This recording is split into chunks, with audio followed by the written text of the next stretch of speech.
네, 오늘 본문 말씀을 가지고 말씀의 권세에 놀라다라는 제목으로 말씀을 나누겠습니다. 예수님께서 직접 말씀을 하시고 말씀을 가르치신다면 그 느낌이 어떨까요? 예수님 당시에 예수님의 말씀을 듣고 예수님의 가르침을 들은 자들은 어떠한 느낌을 가졌을까요? 오늘 성경에 반복적으로 나오는 말이 있는데요. 그것은 놀라워했다라는 것입니다. 그냥 평범한 한 청년인 줄 알았습니다. 높은 권세를 가진 자도 아니었고 많이 배운 학자도 아니었습니다. 바리새인이나 서기관도 아니었습니다. 그런데 그분이 입을 열자 그 말에 권위가 느껴졌고 부정할 수 없고 또 거부할 수 없는 힘과 영향력이 그들의 마음속에 느껴지기 시작합니다. 그래서 22절에 보니까 이렇게 표현했습니다. 무사람이 그의 교훈에 놀라니.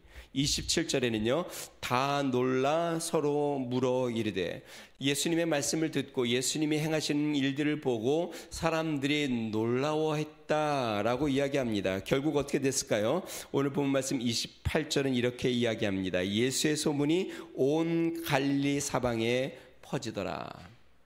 예수님이 공생애 시작한 지 이제 얼마 되지 않으셨는데요. 공생애를 시작하고 이제 가버나움에서 이제 자리를 잡으셔서 회당에 들어가 말씀을 전하셨고 거기에서 귀신을 쫓아내셨는데 사람들이 예수님의 가르침을 듣고 깜짝 놀랬고 또 귀신을 향하여 명하여 귀신이 쫓겨나는 것을 보고 그들이 굉장히 놀랬다는 것입니다. 오늘 본문은요, 예수님이 가버나움 회당에서 말씀을 가르치는 것으로부터 시작이 되는데요. 여러분, 예수님은 나사렛 출신이십니다. 나사렛에서 자라나셨죠.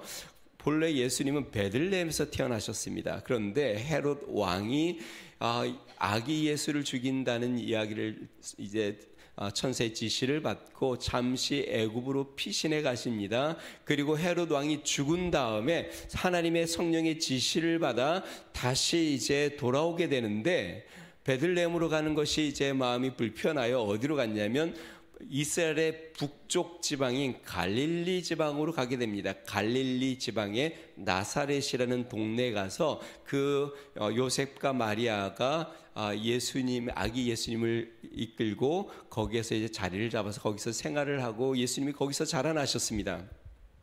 자, 그런데 오늘 본문 말씀 보니까요, 예수님이 가버나움으로 옮겨가셨습니다. 다시 이야기하면 공생애를 시작하신 다음에 예수님이 부모를 떠나 그 다음에 동생들을 떠나서 이제는 가버나움에서 자리를 잡으셨다는 겁니다. 마태복음 4장 12절에서 14절에는 이렇게 이야기합니다.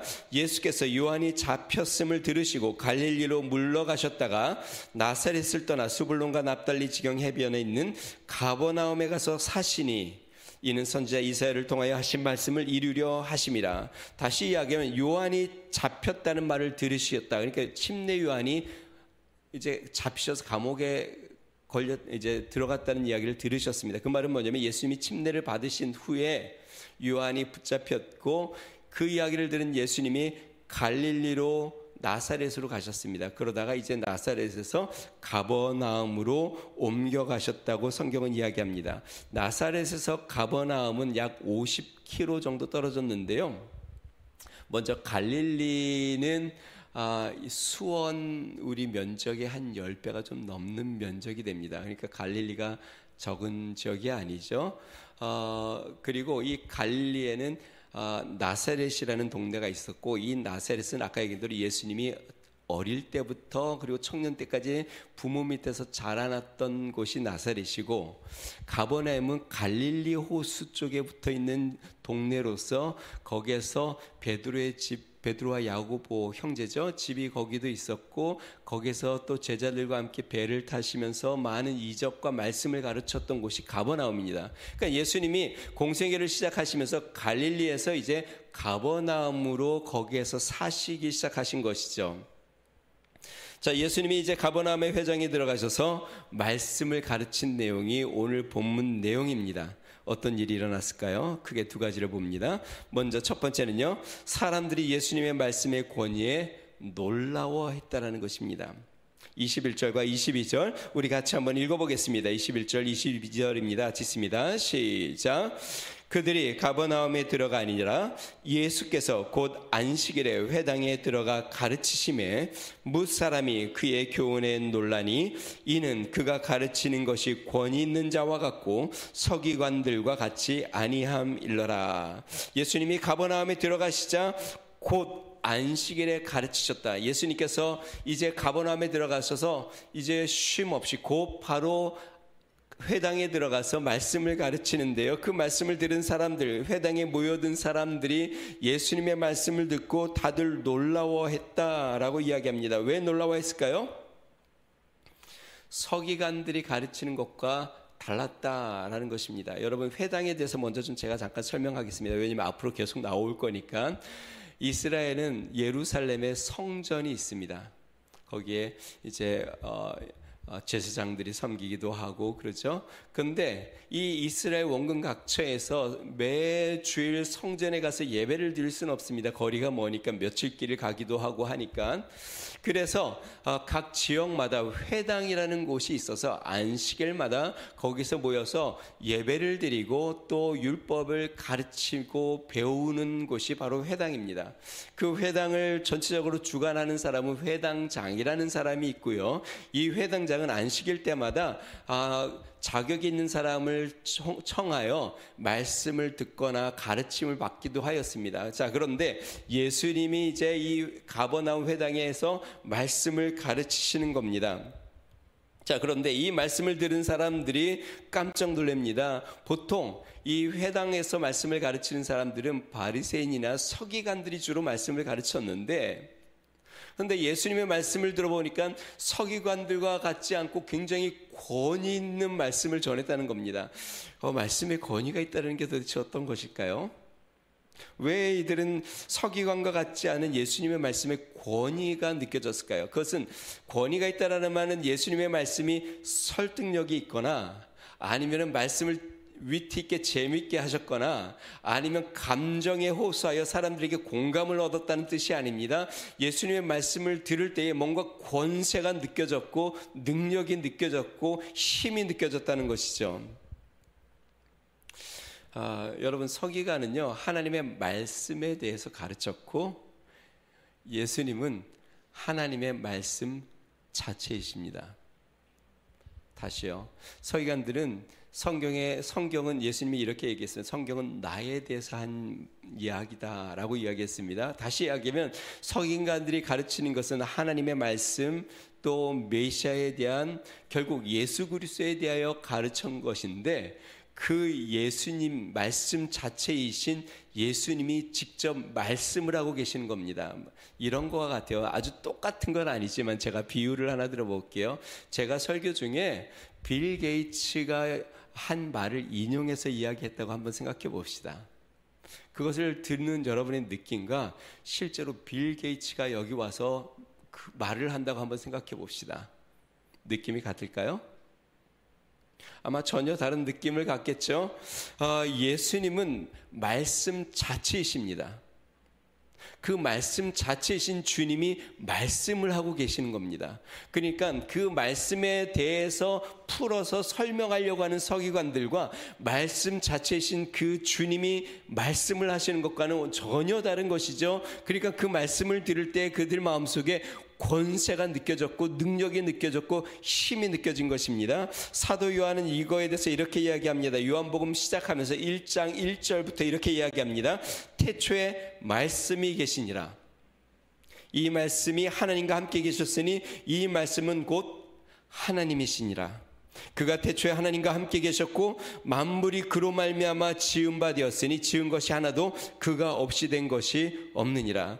태초부터, 그러니까 온 인류가 창조되기 전부터, 아니 온 인류가 시작되는 그 시점에서 말씀이 계셨는데 이 말씀이라는 것이 하나님 아버지와 함께 계셨는데 그 말씀이 곧 하나님이시다. 그리고 이 태초의 모든 것이, 모든 만물이 하나님이 이 말씀으로 창조되어서 말씀으로 되지 않은 것이 하나도 없었다. 그러니까 모든 것의 창조의 근원과 생명의 근원과 모든 것의 출발점이 말씀으로부터 나왔다라고 사도 요한은 이야기합니다. 그러면서 요한복음 1장 14절 그 밑에 이렇게 이야기합니다. 말씀이 육신이 되어 우리 가운데 거하심에 우리가 그의 영광을 보니 아버지의 독생자의 영광이요 은혜와 진리가 충만하로다. 만세전부터 있던 그 말씀이 우리처럼 육신을 입고 이 땅에 오셨다. 그것이 바로 하나님 아버지의 독생하시는 아들 예수 그리스도다. 여러분, 예수님은요 태초부터 계셨던 말씀입니다. 그 말씀이 육신을 입고 형상을 입고 종의 형체를 가져 이 땅 가운데 우리와 같이 되어 오셨습니다. 근데 그 말씀이신 예수님이 지금 말씀을 하십니다. 생명의 주인, 우리의 창조의 근원 되신 말씀이 말씀을 하고 계십니다.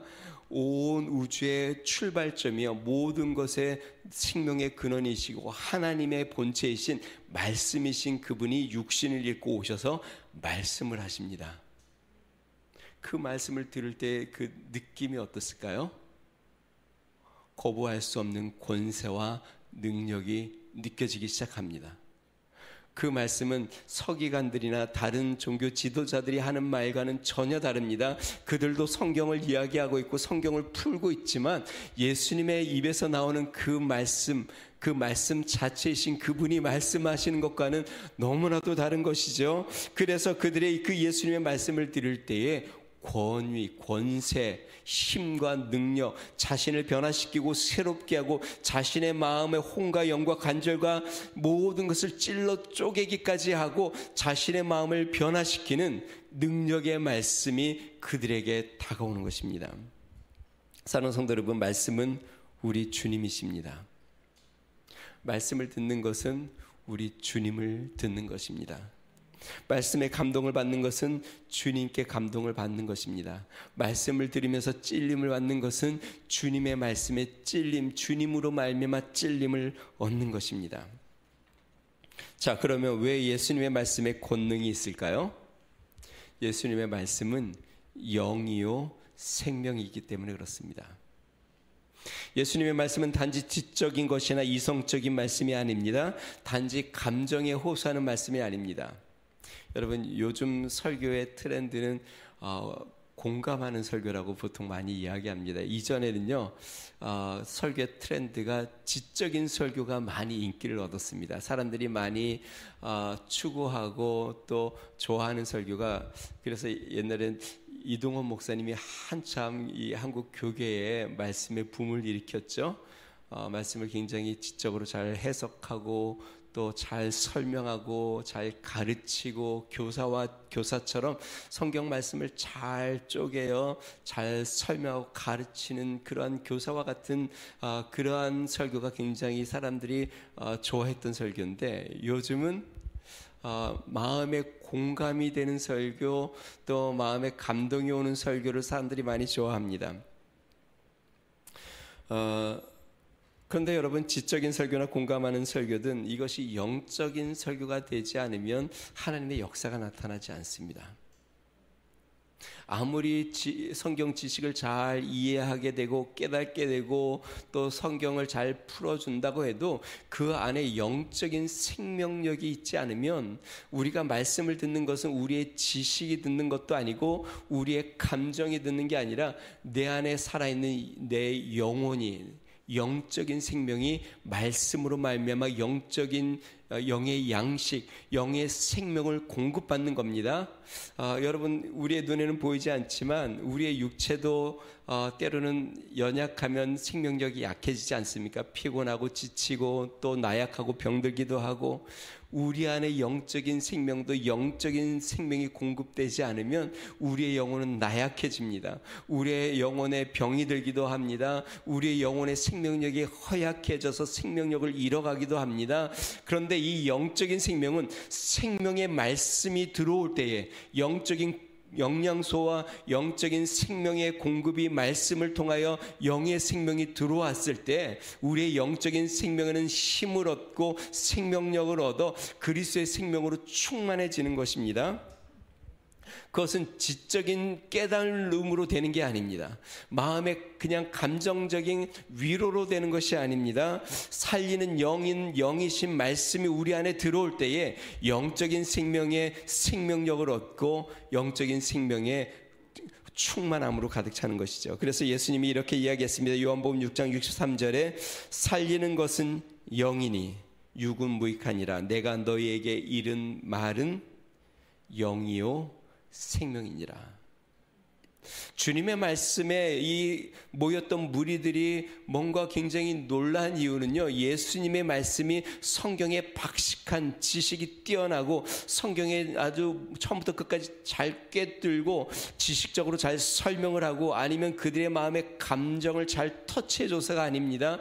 예수님의 말씀은 생명력이 있었기 때문에 영적인 생명력, 성령의 역사가 그 말씀을 통하여 그들의 심령 가운데 부딪혔기 때문에 그들의 영혼의 갈급함에 영의 말씀이 스며들어가기 시작한 것이고, 그들의 영혼의 갈급함에 목마름이 그 영적인 말씀으로 말미암아 체험을 얻어 그들에게 권세가 느껴졌고 능력이 느껴진 것이죠.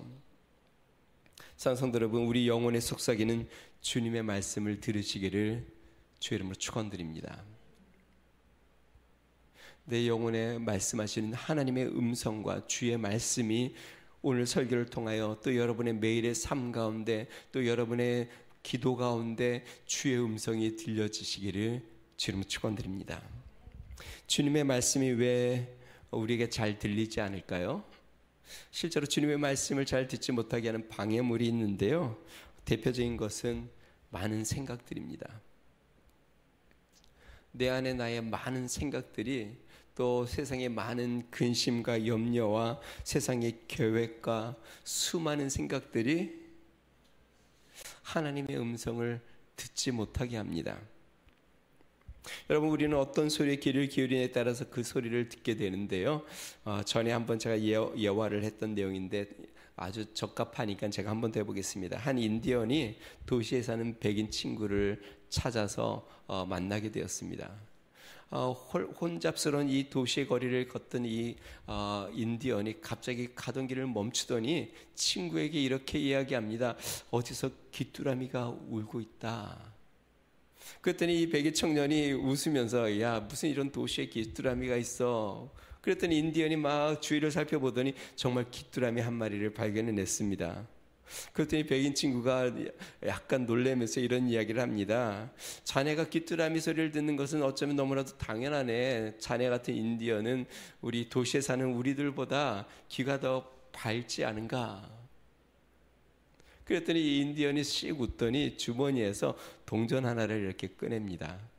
그러면서 이 동전을 딱 하나 던지니까 동전이 땅바닥에 딸가당 떨어지는데, 신기한 게도 그 혼란스러운 거리에 지나다니는 사람들이 모두 다 그곳을 향해서 머리를 돌려서 동전을 쳐다보는 거예요.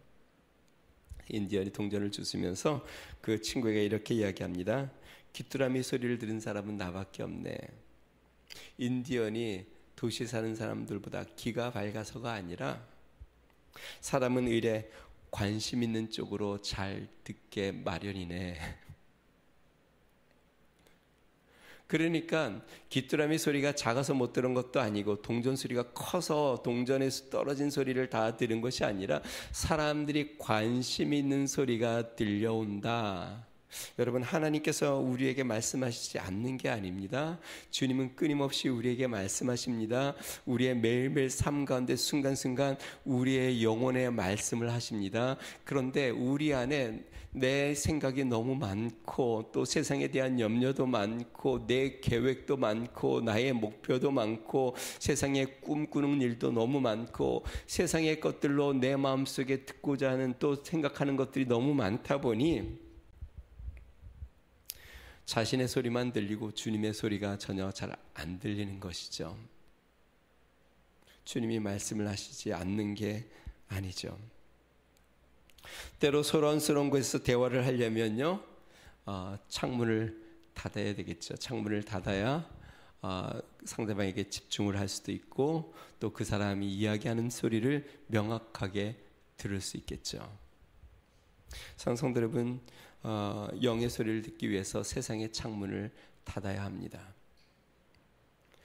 나의 생각의 창문도 좀 닫고 또 세상의 관심이나 세상의 여러 가지 소리에 대한 창문도 닫고 영혼의 소리에 귀를 기울여야 주님의 소리가 들리는데, 영혼의 소리는 전혀 들으려고 하지 않고 이 세상의 소리만 자꾸 듣고 세상의 소리만 생각하고 세상의 것만 마음속에 품고 있고, 그러니 주님의 내 영혼에 들려주는 주님의 소리가 전혀 들리지 않아 생명의 말씀, 살리는 말씀, 내 영혼을 소생케 하는 말씀이 들어와야 내 영혼이 사는데, 내 영혼은 하나님의 생명의 말씀이 들려오지 않아 내 영혼의 생명력은 점점 약해져 간다면, 성도 여러분, 이제는 창문을 좀 닫고 골방으로 들어가시기를 주님 축원드립니다.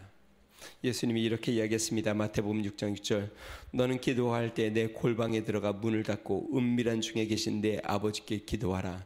은밀한 중에서 보시는 내 아버지께서 갚으시리라. 그 말씀을 들어야 영혼이 삽니다. 세상의 소리는 우리의 영혼을 살리지 못합니다. 감정적인 위로가 우리의 영혼을 살리는 것이 아닙니다. 세상의 그 어떤 것도 내 영혼을 소생케 하거나 나의 영적인 생명, 그리스도의 생명을 충만하게 할 수 없습니다. 오직 생명의 말씀, 영의 말씀을 들어야 우리의 영혼이 숨을 쉬고, 영의 말씀을 들어야 우리의 영혼이 힘을 얻고, 영의 말씀을 들어야 우리의 영혼의 세포가 살아나고 우리의 영혼이 주님 앞에 나아가 주님의 능력으로 충만하게 되는 것입니다. 사랑하는 성도 여러분, 전에 제가 이렇게 설교 중에 예를 하나 든 건데, 제가 옛날에 개그 콘서트인가요? 그걸 하나 보다가 재밌는 장면을 하나 봤습니다. 두 사람이 막 얘기를 하는데, 한 사람이 무슨 이렇게 뭐라 그럴까요? 무슨 사투리인지 외국말인지 비슷한 말을 막 하면 상대방이 못 알아듣습니다. 도대체 이게 무슨 말인지. 그러면 꼭 그 사람이 하는 말이 길을 열어요, 길을 열어. 귀를 열라고. 성도님, 영적인 귀를 여시기 바랍니다. 세상 귀만 열어놓고 살지 마시고 여러분의 영혼의 귀를 여시기를 바랍니다. 주님의 음성에 귀를 기울이고 주의 말씀에 귀를 여시기를 바랍니다. 권세 있는 말씀, 우리를 변화시키는 말씀, 우리를 새롭게 하는 말씀, 우리의 삶을 완전히 새롭게 하고 역사를 이루어내는 주님의 말씀, 그 말씀에 귀를 열고 주님 앞에 나아가는 믿음의 성도 되기를 주의 이름으로 축원드립니다. 두 번째, 주님의 말씀에 대하여 오늘 본문 말씀은 귀신은 예수님의 권세의 말씀으로 쫓겨납니다. 23절에서 26절까지 말씀 우리 한번 보겠습니다. 우리 23절에서 26절 제가 읽어보겠습니다. 마침 그들의 회당에 더러운 귀신 들린 사람이 있어 소리질러 이르되 나사렛 예수여, 우리가 당신과 무슨 상관이 있나이까? 우리를 멸하러 왔나이까? 나는 당신이 누구인지를 아노니 하나님의 거룩한 자니이다. 예수께서 꾸짖어 이르시되 잠잠하고 그 사람에게서 나오라 하시니 더러운 귀신이 그 사람에게 경련을 일으키고 큰 소리를 지르며 나오는지라. 우리가 마태복음을 시작한 지가 이제 얼마 안 됐는데요, 마태복음 1장부터 시작할 때부터 우리는 어떤 것을 접하게 되냐면요, 영적인 세계를 막 접하기 시작합니다. 마태복음 1장 시작하자마자 어떤 일이 생겼냐면, 예수님이 성령의 침례를 받으니까 성령이 비둘기같이 예수님 위에 임하셨습니다. 뿐만 아닙니다. 성령이 예수님을 이끌어서 광야로 내어 모십니다. 광야로 나아갔더니 사단이 기다렸다가 예수님을 시험을 합니다. 그리고 예수님을 천사가 와서 돕고 섬기고 있습니다.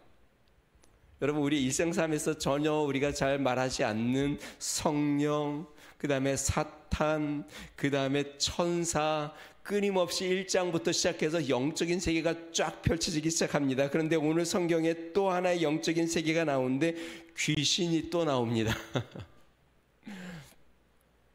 성경에는요, 명확하게 영적인 세계를 말해주고 있습니다. 성령님이 계셔서 우리와 함께 하시고 사단은 하나님을 대적하고 믿는 자들을 대적합니다.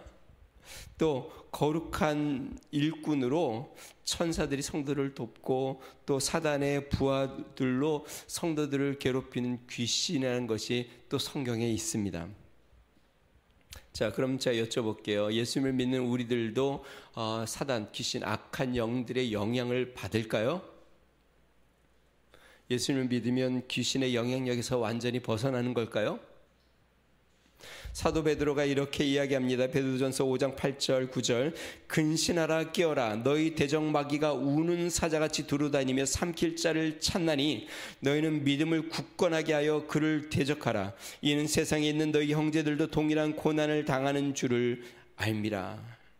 다시 이야기하면 마귀 사단이 이 악한 영들이 믿는 자들을 넘어뜨리기 위하여 삼키려고 두루다니며 찾고 있다. 그러므로 믿음에 굳게 서서 그를 대적하라.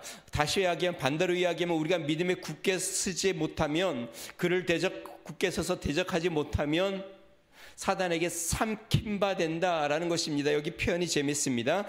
우는 사자같이 두루다니며 삼킬 자를 찾나니 삼킨다라는 표현을 했습니다. 여러분, 이 악한 영의 이 궁극적인 목적은 삼키는 겁니다. 삼킨다는 말은 완전히 그를 잡아먹는 거죠. 삼킨다, 잡아먹는다.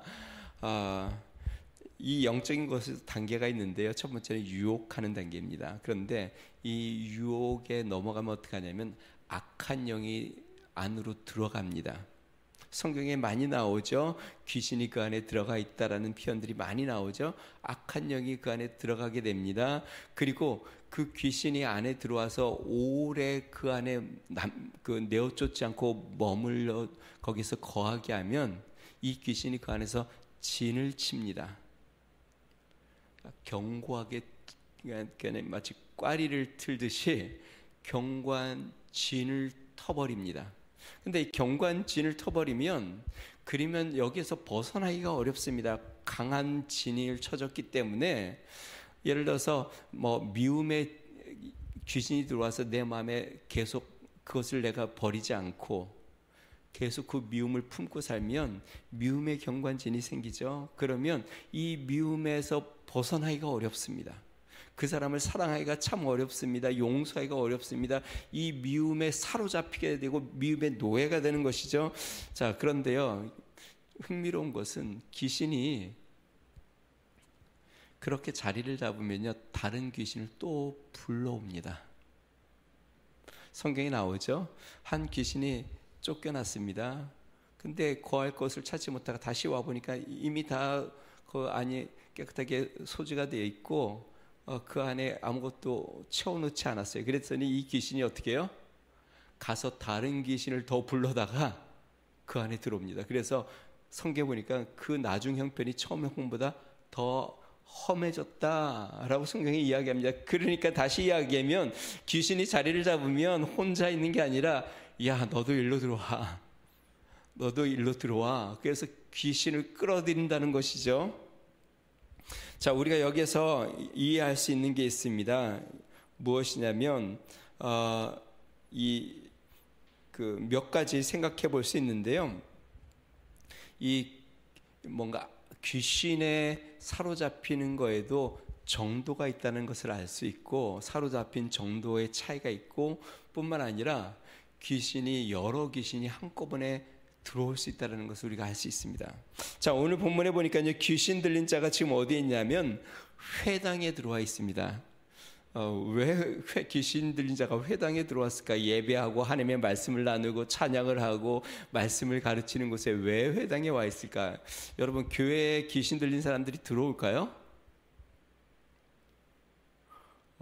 귀신 들린 사람들이 교회에 들어옵니다. 저도 그런 경험을 해봤고 또 그런 자들을 내어 쫓아본 적도 있고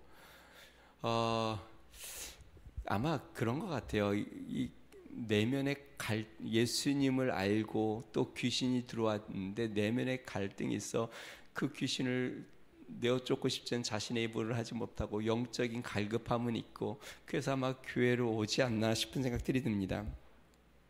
자, 흥미로운 것은 이 귀신이 지금 회당에 들어와 있었고 예수님이 말씀을 가르쳤습니다. 여러분, 우리가 잘 알다시피 이제 조금 더 이제 이 성경을 나가다 보면은요, 귀신 들린 사람을 여러 사람 만나는데 한 사람 제가 설명해 보겠습니다. 거라사인 지역에 귀신 들린 자가 예수님을 만납니다. 예수님이 그 사람을 만나는데요, 이 사람은 어디 있었냐면 무덤 사이에 있었습니다. 무덤 사이에서 밤낮 소리를 지르고 사람들을 해코지합니다. 사람들이 그를 결박하려고 하지만 그것을 다 끊어버리고 사람들이 그를 제어할 수 없어서 피해 다녀야 하는 무덤 사이에 밤낮 외치는 그러한 사람입니다. 공통점이 있습니다. 오늘 본문에 나온 이 귀신 들린 자와 거라사인의 귀신 들린 자의 공통점은 무엇이냐면 예수님을 보자마자 알아차렸다는 것입니다. 여러분, 귀신은요, 영적인 사람을 알아봅니다. 얼마나 그 사람이 기도를 많이 하고 얼마나 영적으로 깨어있는지 그러한 자들을 알아봐 두려워 떱니다.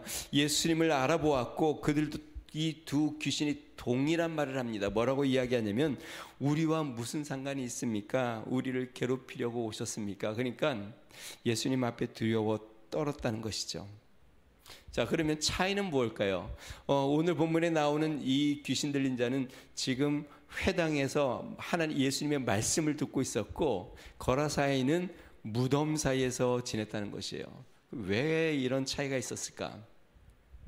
제가 앞부분에 이야기한 것처럼 귀신 들린 정도의 차이가 있었던 것 같아요.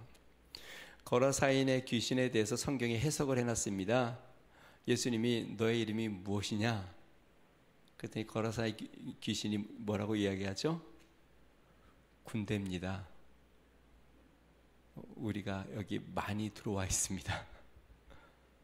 그래서 예수님이 이 귀신을 내어 쫓는데요, 돼지떼에 들어가게 해서 돼지가 물에 빠져 완전히 몰살하도록 돼지떼에 몰살하는데, 그때 돼지떼가 몇 마리가 물에 빠져 몰살했냐면 2,000마리가 물에 빠져 죽었습니다. 그러니까 귀신이, 꽤 많은 귀신이 그 사람 안에 들어간, 그는 아주 정도가 굉장히 심한 귀신 들린 사람이었던 것이죠. 앞부분에 이야기한 것처럼 우리가 이 귀신 들리는 정도에는 차이가 있어 보이고 또 한 사람에는 여러 귀신이 들어올 수 있다는 것들을 알 수 있습니다. 성경에는요, 그래서 여러 귀신들이 나옵니다. 더러운 귀신도 나오고 미혹하는 귀신도 나오고 또 거짓말하는 귀신도 나오고 또 가룟 유다가 돈을 받자 귀신이 그 안에 들어갔다고 했으니까 물질에 대한 욕망의 귀신도 있을 것이고 성경에 갖가지 귀신들이 있는데요, 그 귀신들이 사람들 안에 들어온다는 것이죠. 자, 그가 예수님을 만나자 부대껴 견딜 수가 없었습니다. 불안하고 안절부절 못합니다. 자기와 상관하지 말아달라고 애원을 합니다. 여러분, 이게 영의 실체입니다. 악한 영은요, 하나님의 권능 앞에 두려워 떨고 영적인 사람 앞에서 두려워하며 떱니다. 그러므로 예수 그리스도의 이름으로 명할 때 이 악한 영은 쫓겨나는 것이죠. 사람이 귀신을 두려워해야 할까요? 귀신이 우리를 두려워해야 할까요? 여러분은 어떠세요? 여러분은 귀신을 두려워해요? 귀신이 여러분을 두려워해요? 네, 영적인 사람이 되어야 합니다. 성령이 충만하고 내 영혼이 주님으로 권능을 얻고 주의 성령으로 충만할 때 우리는 예수의 권세로 담대히 외치고 악한 영을 내어 쫓을 수 있습니다. 우리 마음속에 아직도 미움의 영이나 악한 그러한 영들이 있다면 우리는 예수 그리스도의 이름으로 내어 쫓아야 합니다. 주의 성령으로 충만해야 합니다. 예수님이 권세의 말씀을 합니다. 25절과 26절에 보니까요, 예수께서 꾸짖어 이르시되 잠잠하고 그 사람에게서 나오라 하시니 더러운 귀신이 그 사람에게 경련을 일으켜 큰 소리를 지르며 나오는지라. 예수님이 이 땅에 오신 이유는 포로된 자를 자유케 하고 억눌린 자를 자유케 하기 위한 것입니다. 사실은요, 다른 성경에 보면 예수님이 침례를 받으신 다음에 먼저 가신 곳은 어디냐면 갈릴리 원래 나사렛에 먼저 가셨습니다. 그리고 나사렛 회당에서 말씀을 가르쳤고 그 다음에 오늘 보면 가버나움으로 옮겨오십니다. 그러니까 실제로 예수님이 침례를 받으신 다음에 사람들에게 처음으로 복음을 선포하고 가르치신 것은 나사렛 회당에서인데요. 이 나사렛 회당에서 예수님이 성경을 딱 펴고 읽어서 선포하신 말씀이 무엇이냐면요, 이사야의 말씀인데요. 누가복음 4장 18, 19절에 이렇게 나옵니다. 주의 성령이 내게 임하셨으니 이는 가난한 자에게 복음을 전하게 하시려고 내게 기름을 부으시고 나를 보내사 포로된 자에게 자유를, 눈먼 자에게 다시 보게 함을 전파하며 눌린 자를 자유롭게 하고 주의 은혜의 해를 전파하게 하려 하심이라 하였더라 라고 말씀하시면서 이 말씀이 이제 이루어졌다. 예수 그리스도 통하여 성령이 침례를 받고 올라오신 예수님에게 성령이 임하셔서 기름을 부으셨고 이제는 가난한 자에게 복음을 전하고 또한 포로된 자를 자유케 하고 눈먼 자를 보게 하고 눌린 자를 자유롭게 하는 이 은혜의 복음을 증거하기 위하여 우리 주님께서 이제 그 성령의 기름을 부어 이 주의 역사를 이제 이루신다라는 것을 말씀하십니다. 여러분, 예수님은 악한 영에게 포로된 자, 억눌린 자를 자유케 하시는 능력의 말씀임을 믿으시기 바랍니다. 하나님의 말씀이 임하면 우리가 영적인 눌린 것, 또 우리를 억누르고 또 우리를 포로되게 한 것에서 자유케 합니다. 우리 주의 말씀의 능력이 우리의 모든 온갖 미움과 또 질투와 세상의 욕망과 정욕과 또 세상의 모든 악한 것으로부터, 이 악의 영으로부터 우리를 자유케 합니다. 주의 능력이 성령의 능력으로 임하였을 때, 오직 주의 말씀이 성령의 권능으로 우리 가운데 임하였을 때 그 능력이 우리를 새롭게 하고 온전케 합니다. 그래서 사도 바울은 이렇게 이야기합니다. 고린도후서 3장 17절, 주는 영이시니 주의 영이 계신 곳에는 자유가 있느니라. 사랑하는 성도 여러분, 저를 한번 보실래요? 여러분의 영혼은 자유롭습니까? 반대로 답답하십니까? 내 영혼이 답답하여 그냥 한숨만 나오고 피곤하고 지치고 힘들고 그럽니까? 아니면 내 영혼이 자유로워 마치 날아갈 것 같고 공중에 떠 있는 것 같고 그 영적인 평안과 기쁨이 막 넘쳐 솟구쳐 넘칩니까? 생명의 말씀, 영의 말씀이 우리 가운데 임할 때 주님이 포로된 자를 자유케 합니다. 억눌린 자를 자유케 합니다. 주의 성령이 그 말씀을 통하여 우리를 치유하고 고치고 새롭게 하는 놀라운 은혜가 우리의 삶 가운데 있길 바랍니다. 우리 마지막으로 같이 찬양하고 기도하겠는데요. 성령이 오셨네, 성령이 오셨네. 주의 영이 계신 곳에 참 자유가 있다네. 우리 안에 정말 성령이 오셔서 한숨 쉬고 답답했던 우리의 영혼이 그 능력의 말씀으로 자유를 얻고 평안을 누리며 기쁨과 은혜 가운데 나아가는 삶 되게 해달라고 우리 같이 한번 찬양하겠습니다.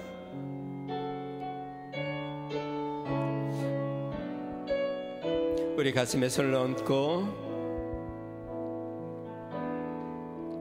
허무한 시절 지날 때 기쁜 한숨 내쉴 때 그런 풍경 보시며 단식하는 분 있네. 고와 같이 너희를 버려두지 않으리. 내가 너희와 영원히 함께하리라. 허무한 시절 지날 때, 허무한 시절 지날 때, 깊은 한숨 내쉴 때 그런 풍경 보시며 단식하는 분 있네. 고와 같이 너희를 버려두지 않으리. 내가 너희와 영원히 함께하리라. 우리 오른손을 들고 억눌린 자 갇힌 자, 억눌린 자가 친자, 자유함이 없는 자, 피난처가 되시는 성령님 계시네. 주의 영이 계신 곳에 참 자유가 있다네. 진리의 영이시 성령이 오셨네. 아멘. 성령님 오시옵소서. 성령이 오셨네. 성령이 오셨네. 내 주에 보내신 성령이 오셨네. 우리가 인생 가운데 친히 찾아오셔서 그 나라 꿈꾸게 하시네. 성령이 오셨네. 성령이 오셨네. 성령이 오셨네. 내 주에 보내신 성령이 오셨네. 우리 인생 가운데 친히 찾아오셔서 그 나라 꿈꾸게 하시네. 우리 같이 한번 기도하겠습니다. 주님의 말씀은 영이요 생명이라고 말씀하셨습니다. 우리 예수님은 말씀 자체셨습니다. 그 말씀은 우리의 생명이요 우리의 능력이십니다. 그분이 성령의 능력으로 그 말씀이 우리 가운데 임할 때에 우리의 영혼은 살아나고 우리의 영혼은 새롭게 되고 우리의 영혼은 능력으로 충만하게 됩니다. 하나님의 나라를 꿈꾸고 하나님의 은혜 가운데 나아가게 됩니다. 이 시간에 우리가 기도할 때 하나님 허무한 이 시절을 살 때에 깊은 한숨 내쉴 때에 능하신 하나님이 이제 성령의 하나님의 말씀으로 생명으로 우리 가운데 임재하여 주셔서 우리의 영혼을 새롭게 하여 주시고 살려주시고 주의 영으로 충만한 삶으로 나아갈 수 있도록 해달라고 우리 같이 한번 기도하겠습니다. 좋으신 하나님 아버지 감사합니다. 하나님 아버지, 하나님 불같은 주의 성령의 말씀, 하나님 아버지 방망이 같은 주의 성령의 말씀, 하나님 아버지 우리의 영혼을 소생시키시고 우리의 영혼을 살리시며 우리의 영혼의 양식 되시는 하나님 주님의 말씀, 하나님 아버지 너희가 떡으로만 살 것이 아니라 우리 하나님의 주님의 입에서 나오는 말씀으로 살 것이라 하신 것처럼 하나님 아버지 영혼의 생명의 말씀을 우리가 얻어 하나님 그 말씀 가운데 생명을 얻게 하여 주시옵소서. 주님의 말씀의 길을 열어 하나님의 음성을 듣게 하여 주시옵소서. 하나님 권세 있는 말씀, 능력의 말씀, 하나님 아버지 우리로 말미암아 우리의 삶을 변화시키고 새롭게 하시는 주의 능력의 말씀이 하나님 아버지 우리 가운데 임재케 하여 주시옵소서. 능하니 하나님 아버지 날마다 우리 주님의 말씀 가운데 나아가게 하여 주시고 하나님 그 말씀이 우리의 마음에 부딪혀오고 하나님 그 말씀이 우리의 삶을 하나님 아버지 녹여나게 하고 그 말씀이 하나님 아버지 우리의 죄악을 하나님 아버지 깨끗게 하고 그 말씀이 하나님 아버지 모든 악한 영들을 제하시고 주님의 말씀이 하나님 아버지 우리 안에 성령의 영으로 성령의 충만함으로 하나님 가득 넘쳐나도록 하나님 우리를 붙잡아 주시고 인도하여 주시옵소서. 능하신 하나님이 원한 줄을 할 때에 주님의 말씀과 동행하게 하여 주시고 그 말씀 가운데 살아있게 하여 주시고 그 말씀 가운데 생명을 얻게 하여 주시고 그 말씀을 붙잡고 살아가게 하여 주시고 그 말씀이 하나님 아버지 우리 가운데서 살아 움직여 우리를 새롭게 하며 온전케 하는 능력의 삶으로 나아가도록 주여 인도하여 주시옵소서. 축복하여 주시옵소서. 감사합니다. 존귀하신 하나님 아버지, 지식으로 알던 하나님의 말씀이 생명력으로 우리 안에 꿈틀거리고 우리의 영혼에 호흡을 주고 우리의 삶을 변화시키고 하나님 아버지 우리의 삶을 회복시키며 소생케 하는 주의 생명의 말씀으로 하나님 성령의 말씀으로 우리에게 충만케 하여 주시옵소서.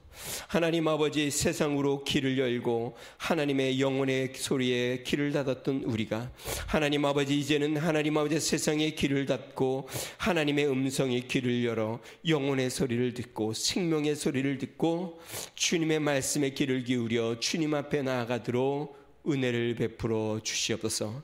이번 한 주 주의 말씀과 동행하고 그 말씀을 읽고 그 말씀을 묵상하고 그 말씀대로 살아 우리 안에 그리스도의 생명으로 충만케 되도록 은혜를 베풀어 주시옵소서.